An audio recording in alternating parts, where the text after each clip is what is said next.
In the vast arid expanses of Saudi Arabia, where over 95% of the land is cloaked in desert and rivers are non-existent, one might wonder how such a nation thrives. The secret lies in an extraordinary feat of human ingenuity: water desalination.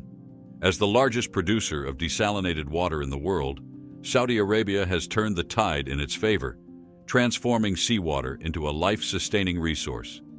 Despite the high energy demands of this process, the kingdom has harnessed this technology to underpin its economic might, boasting a GDP of approximately $800 billion in 2020. Home to the Rub al Khali, the world's largest sand desert, Saudi Arabia stands resilient in one of Earth's most unforgiving environments. Join us on a fascinating journey to uncover the marvels of how this desert kingdom secures its water supply and maintains its prosperity against all odds. For a country built on oil wealth, it may seem ironic that a basic necessity like water poses a significant challenge amidst the luxury and abundance. Even the Saudi government acknowledges that Saudi Arabia, with its population of 35 million, including approximately 9 million non-nationals, is confronted with a severe water shortage. With demand increasing at a rate of 5% annually, the country faces the risk of running out of water within the next 2 decades. Plus, it doesn't help that the situation's further compounded by predictions of lower rainfall in the future and escalating temperatures, which would result directly from climate change. The country is situated in one of the hottest and driest regions on Earth, receiving only an average of merely 100 millimeters of rain per year. But despite living in a desert-dominated land with no natural rivers or lakes, Saudis have become accustomed to paying minimal amounts for their water, thanks to generous government subsidies. Consequently, they've become some of the world's highest consumers, utilizing an average of 350 liters of water per person per day. In comparison, the equivalent figure in Europe is approximately 130 liters per day. Interestingly, a staggering 80% of Saudi Arabia's water usage is attributed to agriculture. This is a result of the government's program in the late 1970s and 1980s, which aimed at achieving food self-sufficiency, but they just didn't have enough water to make this a reality. So, in order to facilitate this, subsidies were provided for pumps and energy, enabling farmers to extract underground water. However, this didn't come without any backlash, as the irrigation techniques employed during that period were rudimentary and thus often involved flooding vast stretches of desert for crop cultivation. Nevertheless, the agricultural sector appears to be booming as the country has emerged as one of the world's leading wheat producers, despite the fact that it takes an average of 1,000 tons of water to produce a single ton of wheat. However, in recent years, the government has abandoned the self-sufficiency program and announced the cessation of subsidies and domestic purchases of wheat and numerous other crops. Instead, Saudis have been encouraged to invest in land and water resources abroad through the King Abdullah Initiative for Saudi Agriculture Investment Abroad. This new initiative was brought about as a result of the escalating water crisis. To address this crisis, the Desert Kingdom has increasingly relied on desalination plants for water production. Now, you might be wondering what desalination is and how it helps in this situation. It's a process that involves the removal of salt from seawater to produce fresh water. Fresh water is an essential resource crucial for sustaining life on Earth. However, its availability is limited, and numerous individuals worldwide face challenges in meeting their basic water needs. Thus, the process of desalination has become completely revolutionized by modern technology, and due to Saudi Arabia's water problems, the country stands as the world's largest user of this technology. Desalination plays a crucial role as a major source of water in the country. Since the process involves converting brackish seawater into potable water, Saudi Arabia not only holds the distinction of being the largest user of the technology, but also the largest producer of desalinated water worldwide. In fact, the Saline Water Conversion Corporation, SWCC, operates 27 desalination stations, which collectively produce over 3 million cubic meters of potable water per day.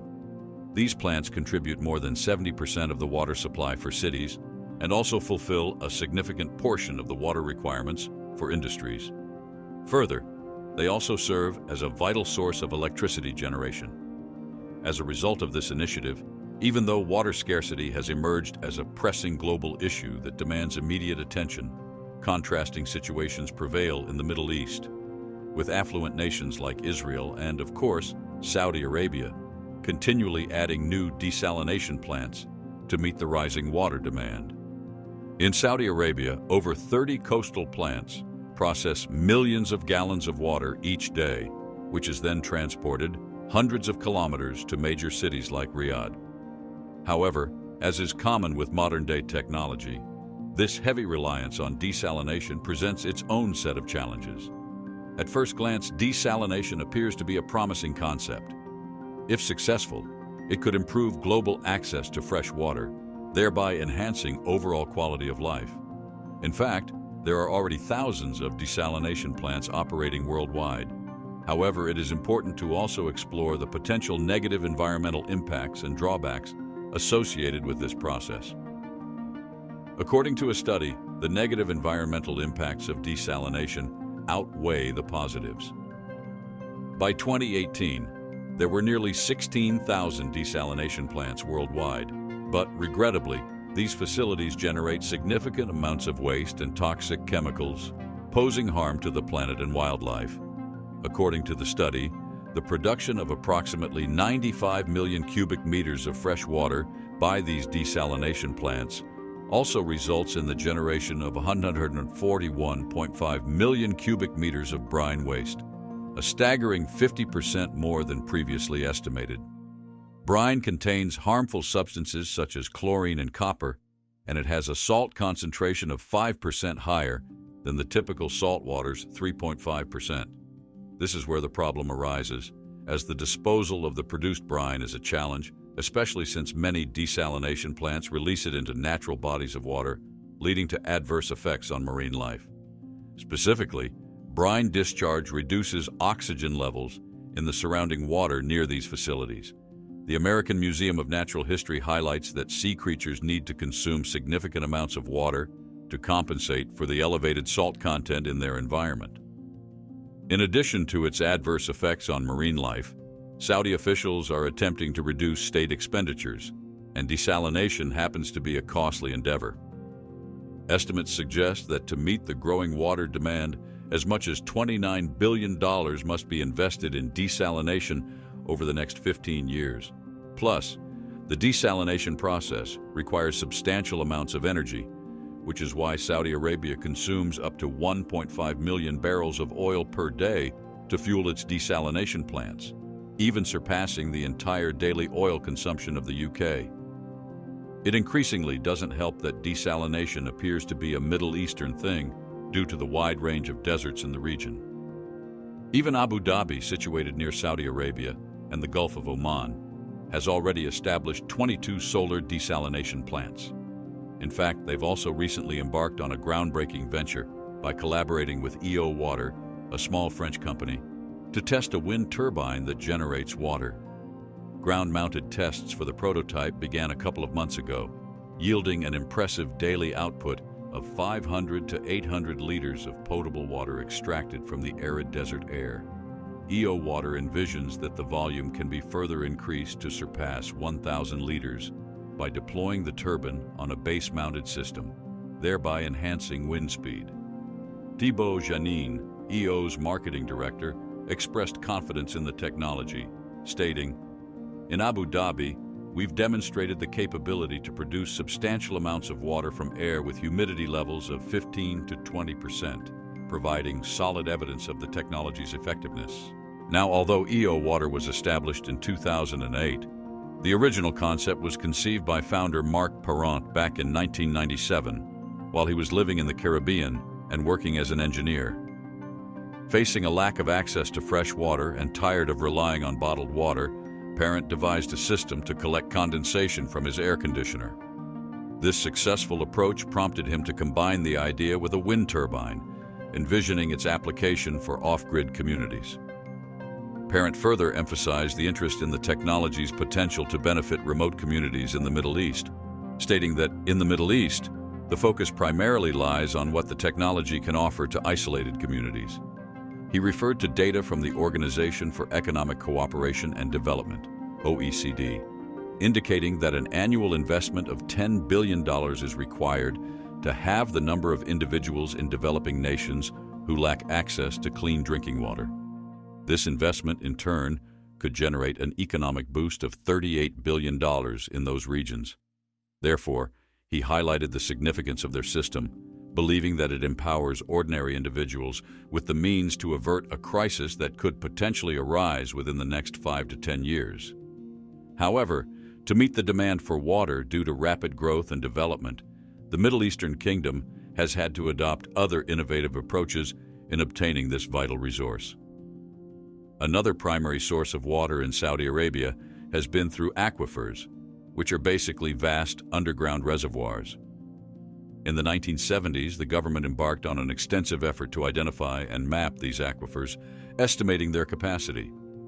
This initiative allowed for the drilling of tens of thousands of deep tube wells in promising areas catering to both urban and agricultural water needs. As a result, these measures are essential for meeting the growing water demands of cities, industries, and the overall development of this country. But the country doesn't just rely on these two processes. In a bid to capture surface water from frequent flash floods, Saudi Arabia also relies on the construction of dams. These dams, numbering over 200, serve to collect approximately 16 billion cubic feet of runoff each year in their reservoirs. Some notable dam mentions include Wadi Jizan, Wadi Fatima, Wadi Bishan, and Najran. Of course, there is the question of how exactly water from the dam is being utilized maximally. First, the collected water is primarily utilized for agricultural purposes and is distributed across extensive networks of irrigation canals and ditches, revitalizing vast stretches of previously unused fertile land. This has helped recycled water emerge as a growing water source within the kingdom. Presently, Saudi Arabia has set a target of recycling up to 40% of the water used for domestic purposes in urban areas.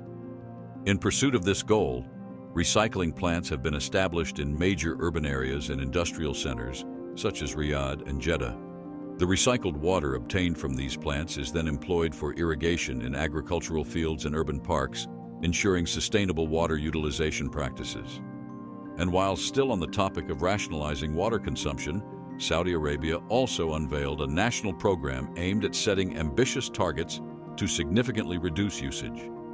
The announcement was made during the Saudi Water Forum 2019 held in Riyadh, coinciding with World Water Day on March 22, 2019. During the forum, Abdul Rahman Al Fadli, the Saudi Minister of Environment, Water and Agriculture, launched the Kyatra program. This initiative, designed to curtail water consumption and promote water sustainability in the country, even has its own dedicated website, allowing citizens to register and pledge their commitment to water conservation. The forum aimed to foster sustainability in Saudi Arabia's water management sector, and to do this, they leveraged international expertise in the field, attracted foreign investments, and promoted the adoption of advanced water technologies. According to the Kyatra website, Saudi Arabia ranks as the world's third largest per capita consumer of water, following the United States and Canada. And through the Kyatra program, the Ministry of Environment, Water and Agriculture aimed to reduce daily per capita water consumption from 263 liters to 200 liters by 2020, and further to 150 liters by 2030. The statement highlighted that Saudi Arabia has one of the highest per capita water consumption rates globally, which is evident not in line with its water conditions and could go on to cause more harm than good for the nation at large. Another aim of the Kyatra program was to raise awareness about the importance of water conservation and propose strategies for rationalizing water usage in both industrial and residential sectors. Everyone knows how important it is to conserve water, but sadly, not everyone practices these methods, which is why another helpful aspect of the program was also the emphasis on the need for individuals to modify their own water consumption habits. Dr. Abdul Hamid Al-Zahra, advisor and director of the Water Projects Monitoring Office at the Ministry of Environment, Water and Agriculture, also delivered a speech at the forum. His speech provided valuable insights into the ministry's significant initiatives and projects, further highlighting the kingdom's water sources and their relevance to the agricultural, urban, and industrial sectors. These water sources include desalinated water, renewable groundwater, non-renewable groundwater, treated wastewater, and surface water. In addition to Dr. Alzara's insights, Dr. Jacob Tompkins, co-founder and CTO of London's The Water Retail Company, also emphasized the need for sustainable water practices in Saudi Arabia. He revealed how the scarcity of surface water and the depletion of groundwater supplies, plus the reliance on extensive desalination, poses concerns about long-term sustainability. Dr. Tompkins drew attention to California as an example, where severe drought led to restrictions on water supply and prompted behavioral changes and technological advancements, resulting in a remarkable 25% reduction in water use. Drawing parallels between Saudi Arabia and California, Dr. Tompkins highlighted the advantages that the kingdom possesses. Unlike the American state, Saudi Arabia has the opportunity to plan and take action due to the absence of an immediate water crisis. But this doesn't mean that desalination would be completely nullified. While desalination will obviously continue to remain a necessity, Saudi Arabia plans on leveraging information technology, behavioral campaigns, and optimized systems to transition from being one of the highest water consumers to becoming one of the lowest. In line with these goals, Saudi Arabia announced plans in February 2018 to construct 9 water desalination plants on the Red Sea coast, with a combined production capacity of 240,000 cubic meters of water per day. The project, which was expected to be completed within 18 months, aimed to supplement the existing 30 desalination plants located in 17 different areas across the country. Now, although the water crisis in Saudi Arabia doesn't currently result in the loss of millions of lives, it exacerbates the unsustainable water consumption in one of the world's most water-scarce countries. As is often the case with geopolitical and environmental issues, the most vulnerable segments of society are likely to suffer the most if the government doesn't respond responsibly to the impending crisis.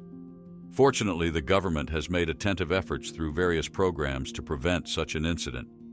Such initiatives receive strong support from NGOs worldwide who focus on various aspects of the crisis to help the Saudi people conserve their most precious resource, water. In addition to this, by aiming to achieve 100% utilization of treated wastewater by 2025, Saudi Arabia is positioning itself to become the world's third largest market for water reclamation and reuse, following China and the USA. Currently, the municipal wastewater treatment and reuse sector in Saudi Arabia is valued at $469 billion, and given its size and potential for growth, it's crucial for companies and private investors to gain a comprehensive understanding of this industry. While markets such as leak detection, water conservation technologies, and design-build-operate contracts have witnessed recent growth, the primary sectors in the water industry continue to be desalination, new infrastructure development, and wastewater treatment, which is why it's important to recognize that desalination alone does not provide a comprehensive solution. Even though the production costs of desalination have decreased over time, environmental and transportation costs must also be taken into account.